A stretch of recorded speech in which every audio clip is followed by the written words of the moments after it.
नमस्कार दोस्तों, चलिए जानते हैं बिहार की फटाफट 50 बड़ी खबरों को सिर्फ 10 मिनट में। लेकिन उससे पहले आप यह वीडियो किस जगह से देख रहे हैं हमें कमेंट में जरूर बताएं।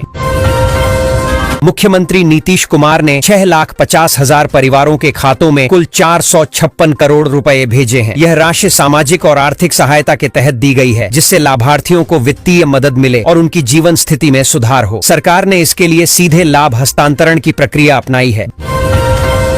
बिहार में देश का सबसे चौड़ा पुल बनकर तैयार हो गया है। यह पुल 4 राज्यों को जोड़ने वाला है और परिवहन को तेज, आसान और सुरक्षित बनाएगा। व्यापार, यात्रियों और लोगों की आवाजाही में सुधार होने के साथ ही क्षेत्रीय विकास को भी बड़ा लाभ मिलेगा।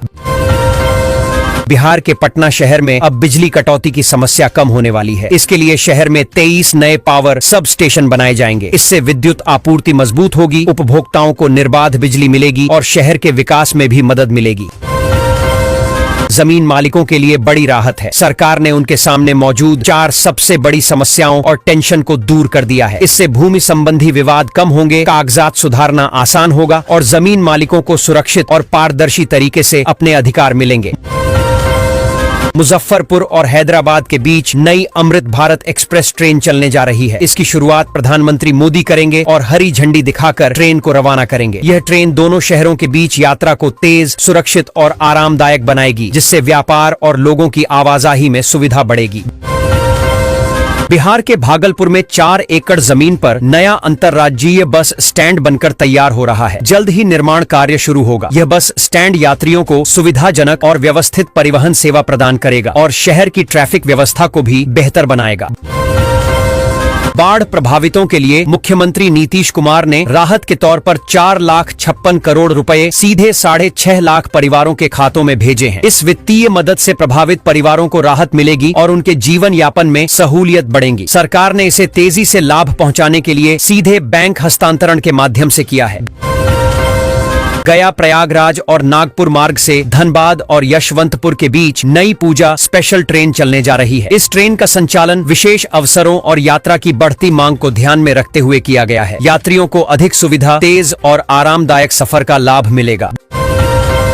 बिहार में प्रधानमंत्री मोदी गंगा नदी पर बने देश के सबसे चौड़े पुल का उद्घाटन कर रिकॉर्ड स्थापित करेंगे। यह पुल राज्य की कनेक्टिविटी और परिवहन सुविधा को बेहतर बनाएगा। पीएम मोदी इसे जनता को समर्पित करेंगे, जिससे यात्रियों और व्यापार दोनों को बड़ा लाभ मिलेगा और क्षेत्रीय विकास को गति मिलेगी।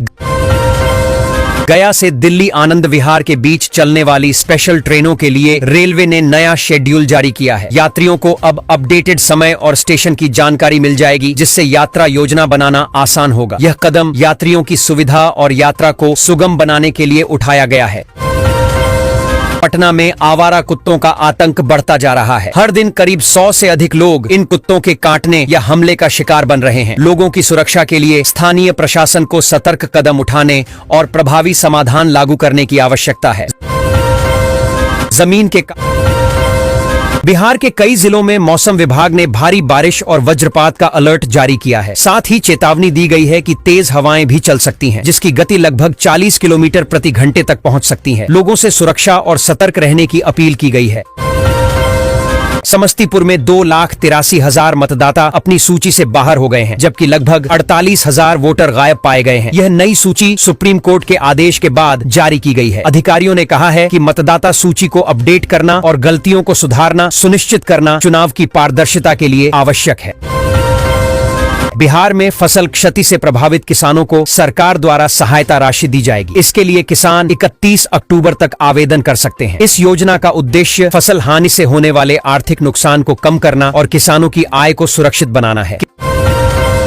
केंद्र सरकार ने राशन कार्ड की नई सूची जारी की है, जिसमें 1,17,00,000 लोगों के नाम कटने का संकेत है। यह कदम लाभार्थियों की पात्रता सुनिश्चित करने और सरकारी योजनाओं के पारदर्शी संचालन के लिए उठाया गया है। प्रभावित लोगों को आवश्यक जानकारी और अपील के लिए संबंधित विभाग से संपर्क करना होगा।